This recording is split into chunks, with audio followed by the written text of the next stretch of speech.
العلم هو النور الهادي والمفتاح لكل الخير من يريد الله به خيرا۔ السلام علیکم ورحمۃ اللہ وبرکاتہ۔ عزیز طلبہ، تیسرے باب کی دوسری فصل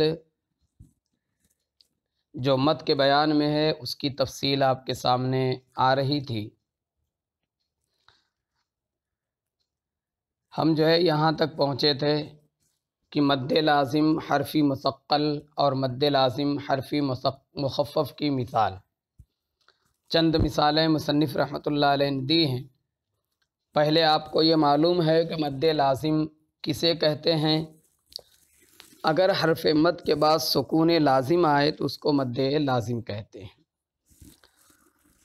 اگر حروف میں آئے تو مد لازم حرفی، یعنی حروف سے مراد ہے حروف مقطعات، اور اگر کلمے میں آئے تو مد لازم کلمی کہیں گے، کلمی بھی کہا جاتا ہے۔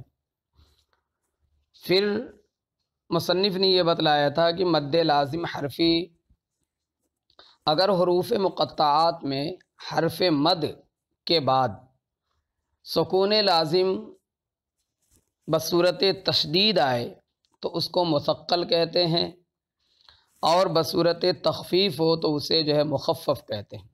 آپ دوسرے لفظوں میں یہ کہیے کہ حروف مقطعات میں حرف مد کے بعد تشدید ہو تو اسے کہیں گے مد لازم حرفی مثقل، اور اگر حروف مقطعات میں حرف مد کے بعد محض سکون ہو تو اس کو مد لازم حرفی مخفف کہیں گے۔ مثالیں مصنف نے دی تھیں، کئی ایک مثالیں دی ہیں، اس میں ایک دو مثالوں میں آپ کو بتلا دوں کہ یہ کس طرح سے یہاں پر مد لازم مثقل ہے یا مد لازم حرفی مخفف ہے۔ پہلی مثال لیجئے، الف لام میم۔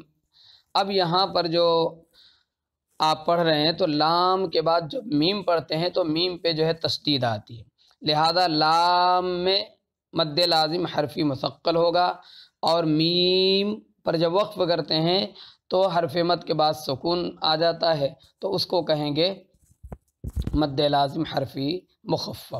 اسی طرح سے الف لام میم را، تو یہاں پر بھی لام میں مد لازم حرفی مثقل ہے۔ یہ حروف مقطعات قرآن کریم کی 29 سورتوں میں،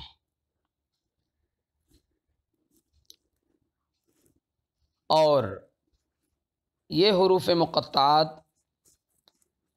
8 سورتوں میں تو الف لام میم پڑھے جاتے ہیں، 8 سورتوں میں۔ جیسے سورہ بقرہ شروع ہوتی ہے الف لام میم، اسی طرح سے سورہ آل عمران میں بھی الف لام میم، سورہ اعراف میں الف لام میم صاد۔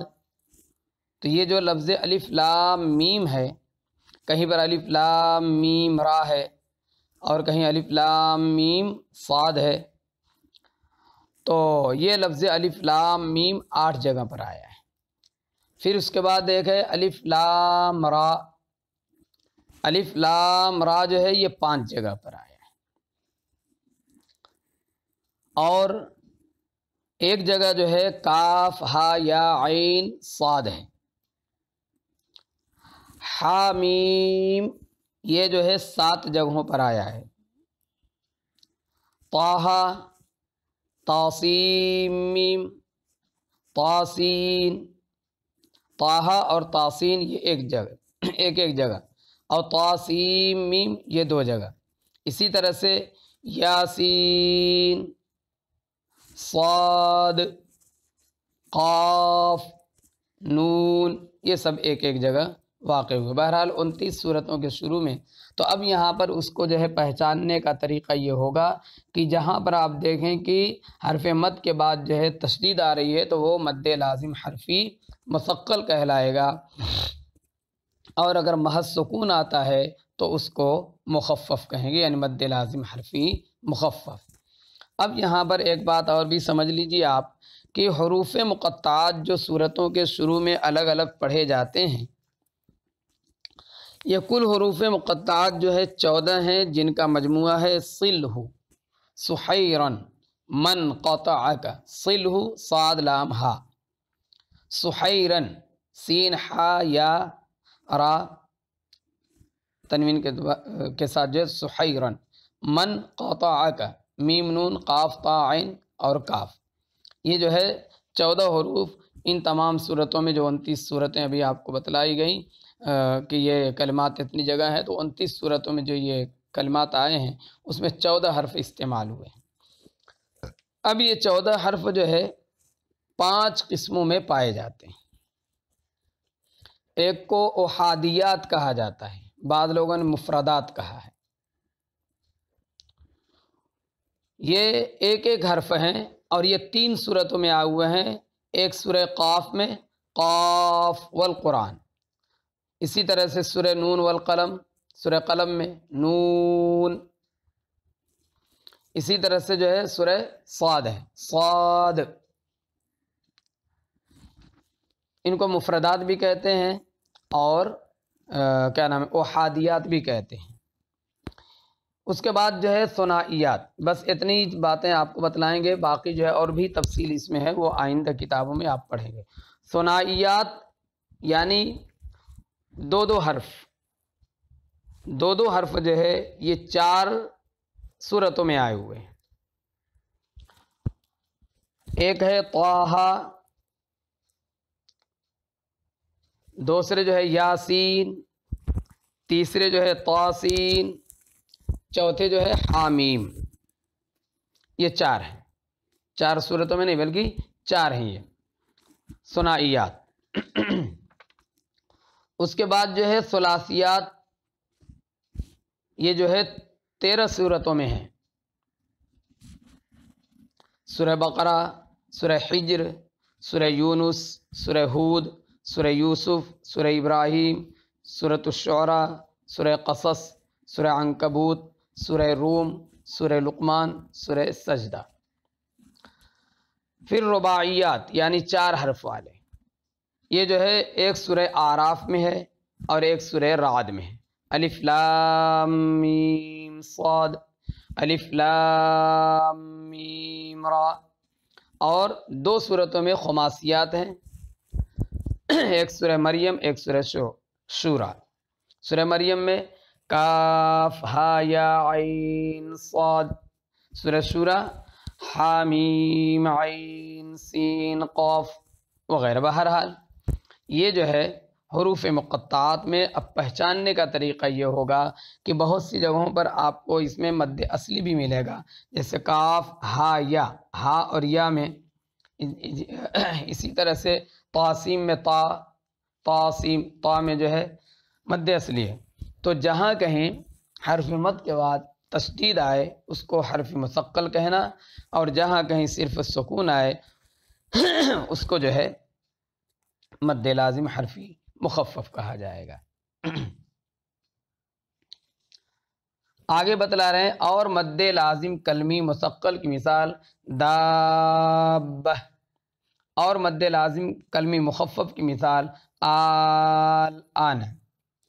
اس میں آپ نے دیکھ لیا کہ دابہ میں حرف مد کے بعد جو ہے کیا ہے تشدید ہے، تو آپ مد لازم کلمی مثقل کی تعریف کیا کریں گے؟ حرف مد کے بعد سکون کلمے میں حرف مد کے بعد، کلمے میں حرف مد کے بعد سکون لازم بصورت تشدید ہو، کلمے میں حرف مد کے بعد سکون لازم بصورت تخفیف ہو۔ پہلی صورت میں کلمی مثقل، دوسری صورت میں کلمی مخفف۔ اور آسان لفظ میں یوں کہیں گے کہ کلمے میں حرف مد کے بعد اگر تشدید ہو تو مد لازم کلمی مثقل، کلمے میں حرف مد کے بعد اگر محض سکون ہو، سکون لازم، تو اس کو مد لازم کلمی مخفف کہیں گے۔ دونوں کی مثالیں آپ کے سامنے آ چکی ہیں، دابہ اور جو اسی طرح سے آن۔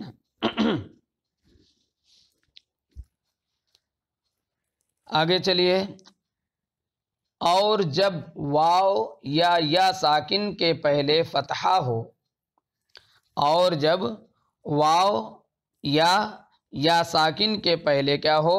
فتحہ ہو، اور اس کے بعد ساکن حرف ہو، اس کے بعد ساکن حرف ہو تو اس کو مد لین کہتے ہیں، مد لین کہتے ہیں۔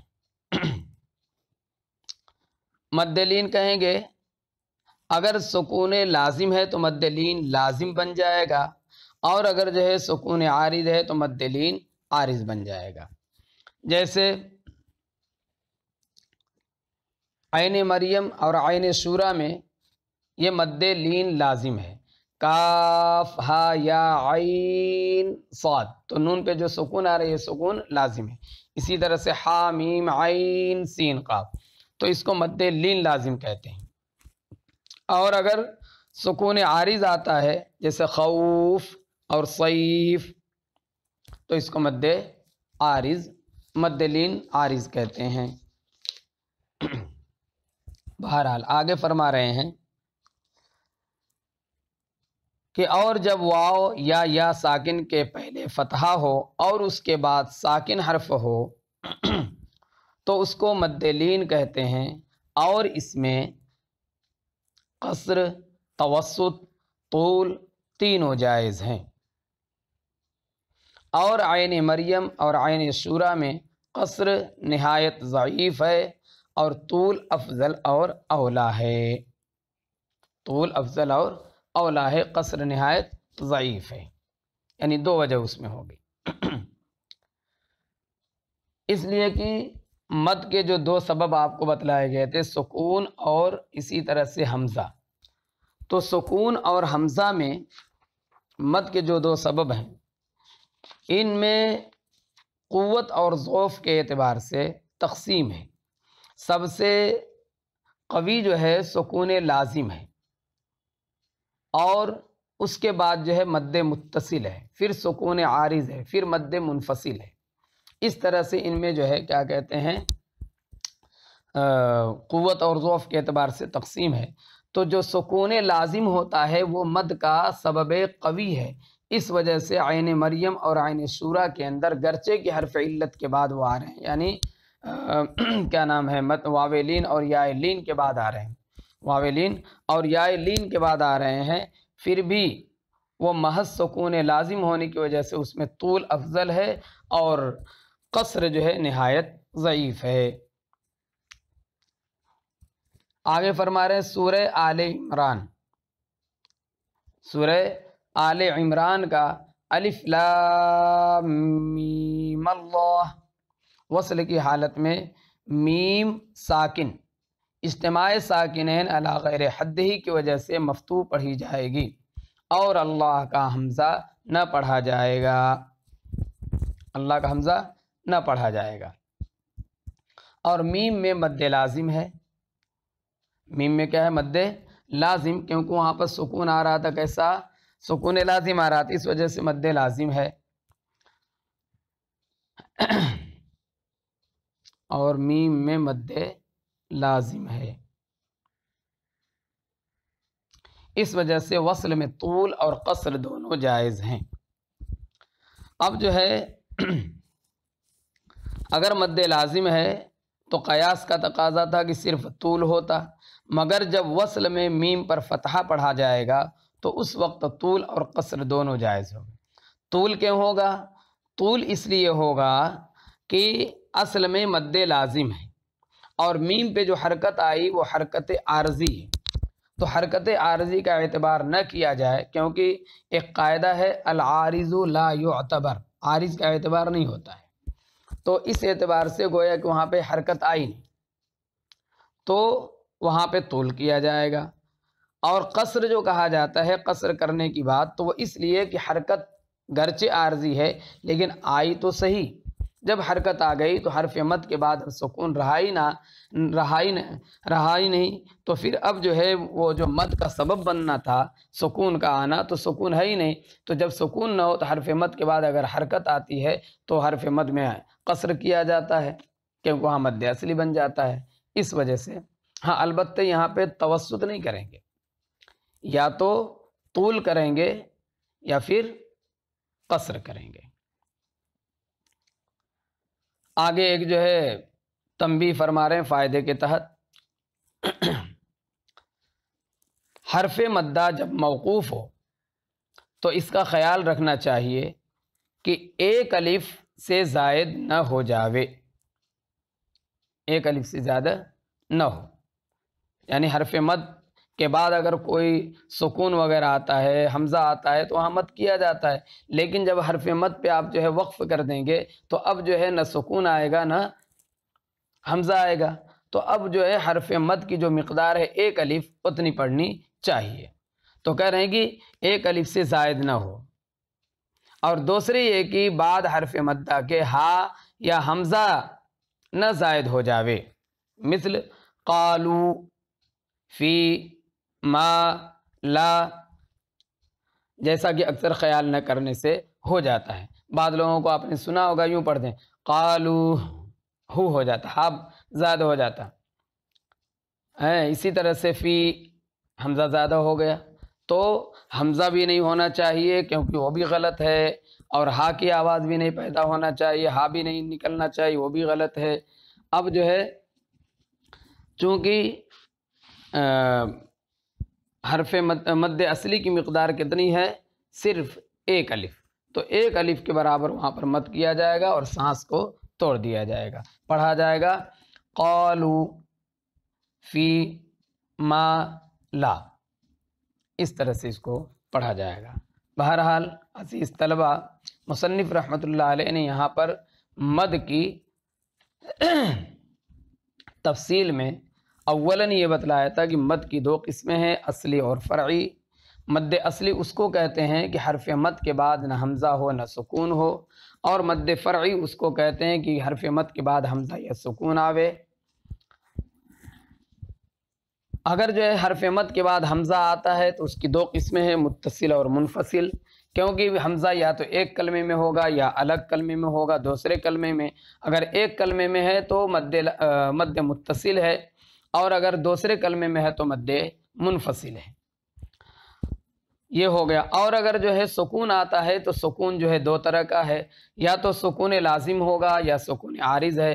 اگر سکون لازم ہے تو اس کو مد لازم کہیں گے، جس کی چار قسمیں ذکر کی گئیں، مد لازم کلمی مثقل، کلمی مخفف، حرفی مثقل، حرفی مخفف، کیونکہ یہ جو ہے حرف مد کے بعد جو سکون لازم آتا ہے یہ یا تو کلمے میں ہوگا یا جو ہے حروف مقطعات میں ہوگا۔ اگر کلمے میں ہے تو کلمی ہے، اور حروف مقطعات میں ہے تو حرفی ہے۔ اب پھر مزید یہ کہ وہ جو سکون لازم آ رہا ہے تو وہ تشدید کی صورت میں ہے تو مثقل ہوگا، اور تخفیف کی صورت میں ہے تو مخفف ہوگا۔ پھر جو ہے اگر سکون لازم نہیں بلکہ سکون عارض ہے تو اس کو مد عارض وقفی کہتے ہیں۔ پھر آگے چلیں، یہ بھی بتلایا مصنف کہ اگر جو ہے حرف لین کے بعد یہ دونوں سکون آتے ہیں، اگر سکون لازم آتا ہے تو سکون لین مد لین لازم ہو جائے گا، اور اگر سکون عارض آتا ہے تو مد لین عارض ہو جائے گا۔ جیسے مد لین لازم کی صرف دو ہی مثالیں، عین مریم اور عین شورا، جیسے کاف ہا یا عین، تو یہ ہے عین میں یہاں جو مد ہو رہا ہے مد لازم حرفی، مد لین لازم ہو رہا ہے مد لین لازم۔ اور خوف، صیف، اس میں جو ہو رہا ہے مد لین عارض ہو رہا ہے۔ اس طرح سے میں نے آپ کو بتلایا تھا کہ کل 9 قسمیں مصنف نے ذکر کی ہیں مد کی، اور وہ کیا تھیں؟ مد کی 9 قسمیں۔ مد اصلی کی تو کوئی قسم نہیں ہے، مد فرعی کی یہ 9 قسم ہو جائیں گے، متصل، منفصل، مد لازم، کلمی مثقل، کلمی مخفف، حرف مثقل، حرف مخفف، مد عارض وقفی یا مد عارض، مد لین لازم، مد لین عارض، اس طرح سے کل 9 قسم ہو جائیں گی۔ بہرحال یہ دوسری فصل جو ہے آپ کے سامنے مکمل ہوئی۔ اب تیسری فصل میں مقدار اور اوجہ مد کو بیان کریں گے۔ بس ایک بات اس کے سلسلے میں آپ ذہن میں رکھیں تاکہ پھر اگلے سبق میں آپ کو سمجھانے میں اور سمجھنے میں آپ کو آسانی ہو۔ ایک ہے مقدار۔ مقدار کے معنی آتے ہیں اندازہ۔ اصطلاح میں جب کہا جاتا ہے، یعنی تجوید کی اصطلاح میں کہ اس کی مقدار کیا ہوگی، تو اس کا مطلب یہ ہوتا ہے کہ مقدار اس ادا کا نام ہے جس کے ذریعے مد کو کھینچنے کا اندازہ لگایا جائے۔ جیسے 1 الف، 2 الف، 3 الف، 4 الف جو کھینچتے ہیں اس کو کہتے ہیں مقدار۔ اور اوجہ، وجہ کس کو کہتے ہیں؟ وجہ کہتے ہیں حروف مدہ کے کھینچنے کے اندازے کا نام۔ اندازے کا نام ہے یہ جو کھینچتے ہیں، انہی کو اوجہ مد کہتے ہیں۔ اس کو کہا جاتا ہے طول، جیسے طول، توسط اور قصر۔ پر اتنی بات اس میں یاد رکھیے، پھر آئندہ جو ہے تفصیل تیسری فصل جب شروع کریں گے تو آپ کو بتلائی جائے گی۔ السلام علیکم ورحمۃ اللہ وبرکاتہ۔ السلام عليكم. لا تنسوا الإعجاب بالفيديو والاشتراك في القناة تشجيعا لنا لنستمر بنشر المزيد إن شاء الله.